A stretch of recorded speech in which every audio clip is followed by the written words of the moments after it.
Hello everyone and welcome to the weekly wrap up for today, Wednesday, October 25th, 2023.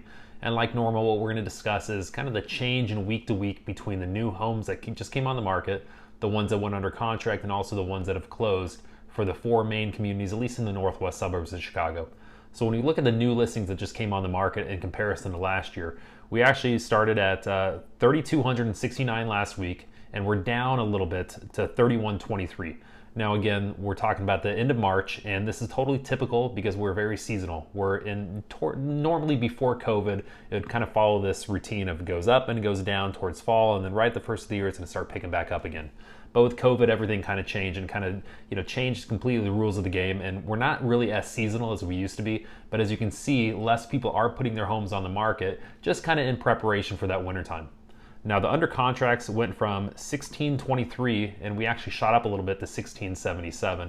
And we'll discuss about that a little bit later, why we're seeing more homes go under contract on a weekly basis than we saw last year, right? At least in comparison to last year. But from a week to week, we went up about 40 homes that went under contract. And for the closings, we went from 1190 to 1130. So we actually saw less homes closing. And again, from a week to week basis, this also tracks on a year to year basis as well. But let's go ahead and let's look at some of the slides and let's compare kind of the under contracts and also the close and kind of talk about the reason why this is happening. Now, when you look at the slide here for the under contracts, as you can see, we're actually having more go under contract on a week to week basis or every single week than we saw from last year. Now, a lot of people are saying, well, Dan, then why is it the case that less homes are closing? And when you compare us kind of at least from year to year, we're actually closing 11% less homes this year than last year.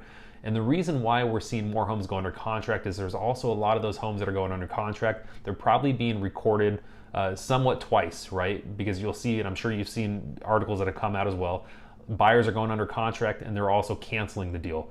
So that's why a lot of times we tell our buyers, hey, just because we lose out right now does not mean that we lost the house, because it could very well come back on the market for a number of reasons. Either buyer remorse is a huge one, where a buyer goes under contract, then all of a sudden they wake up the next day and they're like, hey, Dan, we don't feel comfortable, maybe we think we overpaid. But those homes that end up going back on the market, I wouldn't know the exact number, but a lot of them go under contract right away again, because most of those homes were still multiple offers. So I'm sure some of those under contract numbers are being included twice. So that's why when you see the next slide, when we look at the close, as you can see on at least year to year basis, when you compare from a weekly, we're actually closing less homes. And that's mainly because the inventories are low. And also too, from mortgage rates, we're actually at a 23-year high. So that's really, the demand has been dampered down a little bit. But the main issue that a lot of times the Fed didn't realize is because of those high interest rates, a lot of the people that normally would sell, your transitional sellers, just are not selling. Now, it's interesting, according to the National Association of Realtors, we're actually on pace to end the year with the least number of homes that have closed on a yearly basis in comparison to 2008, when basically the real estate market collapsed. But when you compare us from a year over year, like I discussed before, we're actually down only 11%. So the main reason why, again, is just the fact that the affordability. I think it's said that 99% of the US counties out there, they're really just not affordable in comparison to what we were even a couple years ago. And they've actually done studies, and they said that in order to afford a house, so the affordability for a house, it takes up 35% of the normal average take-home pay. Now, if you would have compared this to a couple years ago, you're probably looking in the 20s. But it's really shot up, so it's really made a lot of these homes less affordable. Now, normally you'd think that when this happens, right, you have less demand, well then the upward pressure of the prices has to stop at some point. And that's why I think when you look at the overall home growth and values, it's been very stable over the past year. Yeah, we've gone up a little bit, maybe 3% or so, some places 5%. Other places throughout the country, we've actually seen a decrease in prices.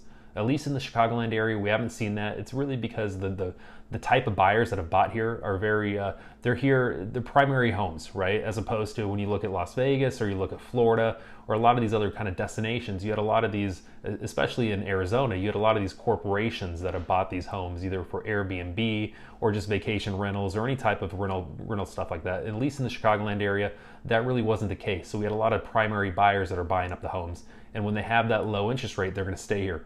So that's why you see, when you look at and you forecast for the future, what are prices going to do?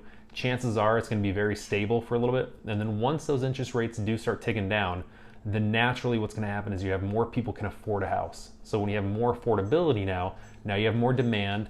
And I think at the same time too, a lot of the homes, the sellers that are sitting there feeling like they're stuck, once that rate gets down to the 5%, I have a feeling a lot of them are going to realize that now is the time to put their house on the market. So we will see an uptick in the inventory, but we'll also see a huge uptick in demand as well. So overall, I think when you kind of forecast at least the home values out for at least for the next 5 years, I think we're going to be at where we're at now or at least higher. I do not feel like any type of home values are going to decrease because, you know, you just look at the economics. Unless people start losing their house, because again, we could talk about equity, how much equity people have in their house at another time. But unless people can't afford their monthly payment, they're not going to be forced to sell. And even if they were forced to sell because they lost their house, it's not going to be a foreclosure or a short sale because people have too much equity in their house. So what they'll do is they'll just put it back on the market as a normal sale. And with the amount of demand that we have, then the house is going to sell quickly. And again, the prices are going to stay stable or they will go higher. So overall, I think if you're looking at it from a buyer's perspective, now is still a good time to buy, especially when interest rates are historically, from at least from 100 years perspective, they're still low.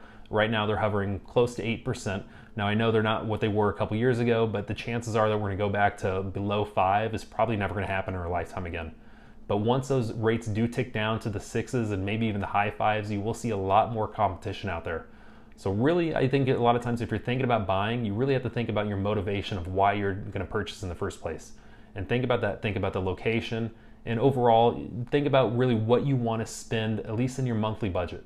Now, the normal rule is about 28%, so you don't really want to go to that 35% what it is now.